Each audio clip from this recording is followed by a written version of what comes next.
Hey everyone, I'm Sam from Bio Cosplay. In the last video I showed you how to make patterns using foil and tape. In this video I'll show you how to assemble those patterns in foam. I'm going to start by tracing my patterns onto foam. This is 6mm foam from TNT Cosplay Supply. This is one of their jumbo sheets that comes in gray, so I'm just using a regular pen. If you're using black foam, you can use a metallic marker of some sort like this. I try to arrange the patterns in a way that I'm wasting as little foam as possible, so I try to kind of puzzle piece the patterns together so they're super tight. You want to remember to transfer all your registration marks and other markings onto the foam as well. Then I'm going to flip all the patterns over and trace them again since the skull I'm making is symmetrical.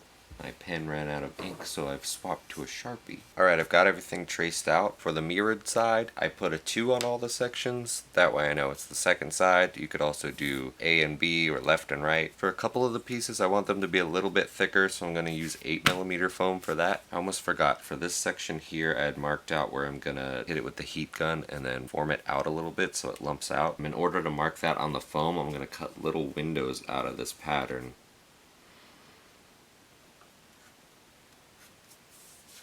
Now it's time to cut out our foam. I went ahead and cut this section off of the rest of the sheet of the foam just so it's a little bit easier to manipulate. I'm just going to be using this utility knife. The foam will dull your knife pretty quickly, so you'll want to sharpen it. For that I have this Kershaw sharpener. I just spray it with a little bit of WD-40 and then do a couple passes with the knife. When you're cutting out your pattern, you want to make sure you keep the blade as square as possible, so try to just not rock it to one side or the other as you're cutting. It's better to start on the edge of the foam and cut in, but if you do have to cut from the center of the foam out, the best way to do that is to put the tip of your knife in the foam and then saw it back and forth just gently until it touches your mat, and then from there you can make the cut.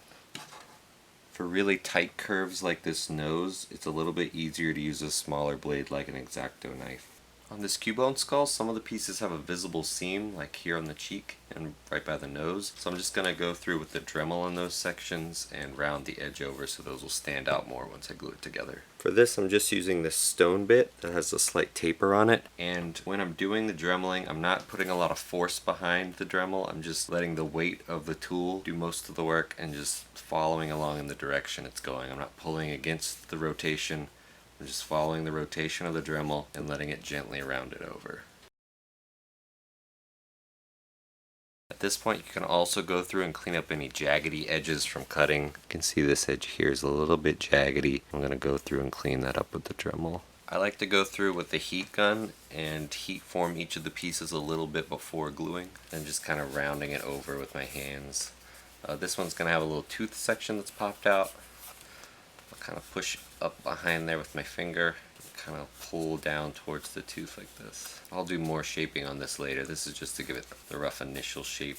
When you're heating the foam with the heat gun, you don't want to stay in one spot for too long. You want to always have the heat gun moving. Just evenly heat both sides until the whole thing is warm, and then you can shape it with your hands. So I'm just going to continue that for all the pieces. Now that all the pieces are heat formed, I'm going to start gluing them together. I'm going to be using barge contact cement for this. I'm just going to brush a thin layer on each edge and then let it dry for about 5 minutes or until it's dry and tacky. When working with the barge, you want to remember to wear a respirator and work in a well-ventilated area. If your barge is kind of clumping up, you can also use a scrap piece of foam to spread it out more. Alright, some of my pieces are dry, so I'm going to go ahead and start gluing things together. You just want to make sure that the front-facing edges are lined up together, and then slowly follow the foam down the edge and make sure all your registration marks connect. So for pieces like this where it's two different thicknesses of foam, it doesn't matter if the back doesn't line up because it still looks flush on the front. For horns, I usually glue all 4 pieces together in a row and then glue the final seam down at once. Sometimes getting the final seam is a little bit tricky.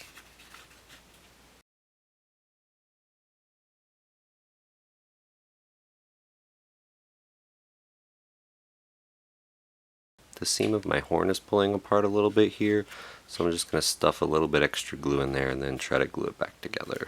So I've got the glue in there. I'm just going to go with the corner of a scrap piece and kind of spread it out a little bit more. Generally for symmetrical shapes, I like to assemble each half separately. Sometimes on the first time assembling a new foam pattern, things don't always go together exactly how I like them to. So I use this as an opportunity to kind of tweak the patterns and get it to where I like it for a final piece.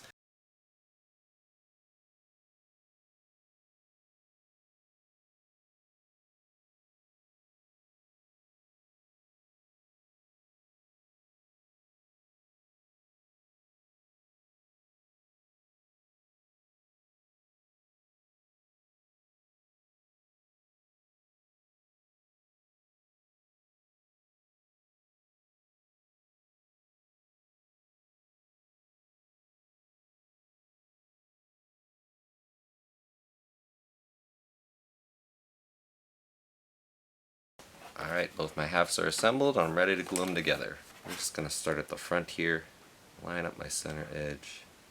I tend to kind of angle the pieces outward like this and just stick the very most outward edge together, and then I go back and I close it up later. I feel that gives it a little bit more flexibility sometimes during the gluing. And you can be pretty rough with the foam while you're gluing it together. You gotta get your hands in there and mash it whichever way you need to get it sorted out.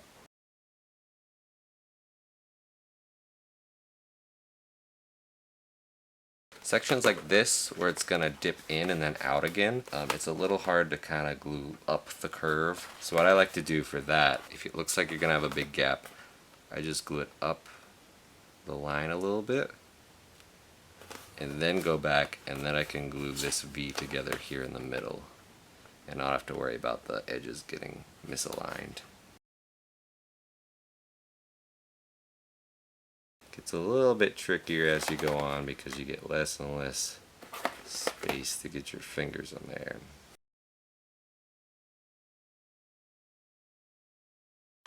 For the final touches, I'm going to go through and round over these edges on the eye, round over these little cheek wings, and then I'll heat seal it and reshape it a bit.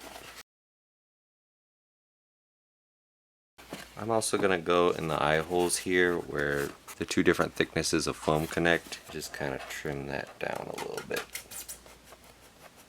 That way it blends in a little better. Now I'm going to heat form it again. Just like last time, I'm just going to constantly be moving the heat gun, warming up the surface and the inside. I don't want to leave it in one spot too long and burn the foam.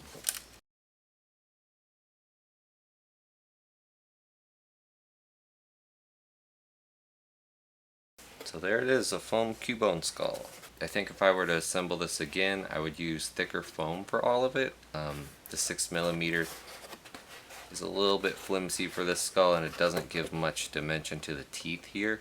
I would do this again for the horns because it was a lot easier to shape into this complex shape. If you're not happy with your pattern at this point, this is when you can go in and make some tweaks and edits to it and change some things and maybe redo it or just modify the one you currently have. For example, this pattern, I think it's a little wide at the back here. I might tuck that in a little more if I were to do it again. I may cut out like this much from each side and suck it in a little bit in the back. Maybe in the front here too, in between the eyes.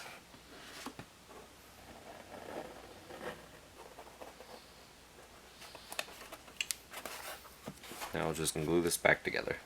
And if I end up not liking this, I can always put that center strip back in. I've got it glued back together without that center strip, and I think I like it a lot better. The eyes are a little bit closer together. It's not quite as wide overall. I think it has a more accurate shape.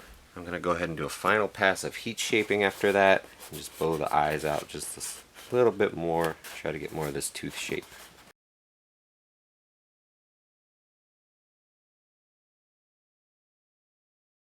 There's my finished Cubone skull. I'm pretty happy with how it turned out. If you make something using this tutorial and you want me to see it, tag me on social media @BioCosplay.